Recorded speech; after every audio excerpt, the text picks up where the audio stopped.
जय माता दी दोस्तों। आज की इस वीडियो में हम माता वैष्णो देवी की सबसे प्रचलित कथा सुनेंगे। कटरा से कुछ दूरी पर स्थित हंसाली गांव में मां वैष्णवी के परम भक्त श्रीधर रहते थे। वे निसंतान होने से दुखी थे। एक दिन उन्होंने नवरात्रि पूजन के लिए कुंवारी कन्याओं को बुलवाया। मां वैष्णो कन्या वेश में उन्हीं के बीच में आकर बैठ गईं। पूजन के बाद सभी कन्याएं तो चली गईं, पर मां वैष्णो देवी वहीं रहीं और श्रीधर से बोली, सबको अपने घर भंडारे का निमंत्रण दे आओ। श्रीधर ने उस दिव्य कन्या की बात मान ली और आसपास के गांव में भंडारे का संदेशा पहुंचा दिया।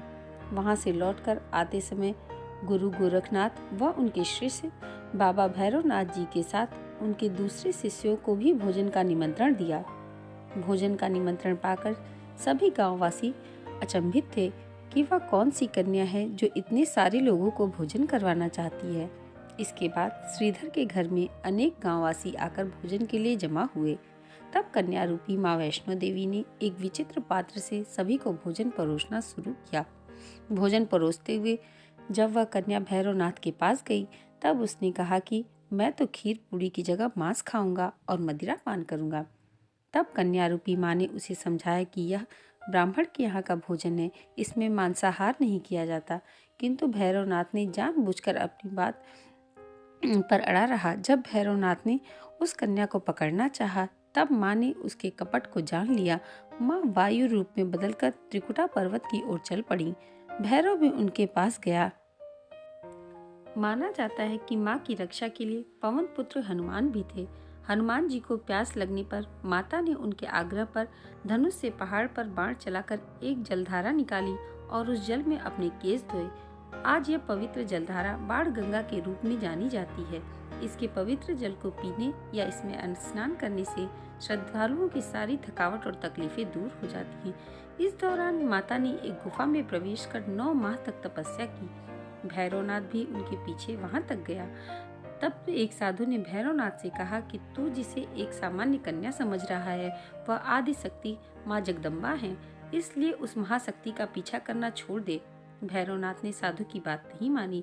तब माता गुफा की ओर दूसरी ओर से मार्ग बनाकर बाहर निकल गई। यह गुफा आज भी अर्धकुमारी या आदि कुमारी या गर्भजून के नाम से जानी जाती है। अर्धकुमारी के पहले माता की चरण पादुका भी है। वह स्थान है जहाँ माता ने भागते भागते मुड़कर भैरवनाथ को देखा था। गुफा से बाहर निकलकर कन्या ने देवी का रूप धारण किया। माता ने भैरवनाथ को चिताया और वापस जाने के लिए कहा, फिर भी वह नहीं माना। माता गुफा के भीतर चली गई। तब माता की रक्षा के लिए हनुमान जी गुफा के बाहर थे और उन्होंने भैरवनाथ से युद्ध किया। भैरव ने फिर भी हार नहीं मानी। जब वीर लंगूर निढाल होने लगा, तब माता वैष्णो देवी ने महाकाली का रूप लेकर भैरवनाथ का संहार कर दिया। भैरवनाथ का सिर कटकर भवन से 8 किलोमीटर दूर त्रिकुट पर्वत की भैरव घाटी में गिरा। उस स्थान को भैरवनाथ के मंदिर के नाम से जाना जाता है। जिस स्थान पर मां वैष्णो देवी ने हठी भैरवनाथ का वध किया था, वह स्थान पवित्र गुफा अथवा भवन के नाम से प्रसिद्ध है। इस स्थान पर मां महाकाली, मां महासरस्वती और मां महालक्ष्मी पिंडी के रूप में गुफा में विराजमान है। इन तीनों के सम्मिलित रूप को ही मां वैष्णो देवी का रूप कहा जाता है। कहा जाता है कि अपने वध के बाद भैरवनाथ को अपनी भूल का पश्चाताप हुआ और उसने मां से क्षमादान की भीख मांगी।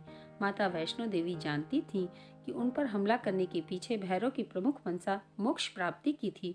उन्होंने न केवल भैरव को पुनर्जन्म के चक्र से मुक्ति प्रदान की, बल्कि उसे वरदान देते हुए कहा कि मेरे दर्शन तब तक पूरे नहीं माने जाएंगे जब तक कोई भक्त मेरे बाद तुम्हारे दर्शन नहीं करेगा।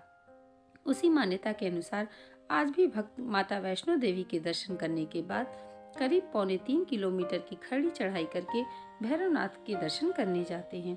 इस बीच वैष्णो देवी ने 3 पिंडी सहित एक चट्टान का आकार ग्रहण किया और सदा के लिए ध्यानमग्न हो गई। इस बीच पंडित श्रीधर अधीर हो गए। वे त्रिकुटा पर्वत की ओर उसी रास्ते पर आगे बढ़े जो उन्होंने सपने में देखा था। अंततः वे एक गुफा के द्वार पर पहुंचे। उन्होंने कई विधियों से पिंडी की पूजा की और अपनी दिनचर्या बना ली। देवी उनकी पूजा से प्रसन्न हुई। वे उनके सामने प्रकट हुई और उन्हें आशीर्वाद दिया। तब से श्रीधर और उनके वंशज देवी माँ वैष्णो देवी की पूजा करते आ रहे हैं। आज भी 12 मास माता वैष्णो देवी के दरबार में भक्तों का तांता लगा रहता है। सच्चे मन से याद करने और माता सबका बेड़ा पार करती हैं। जय माता वैष्णो देवी। भक्तों, आज की यह वीडियो कैसी लगी हमें कमेंट करके ज़रूर बताइएगा। धन्यवाद।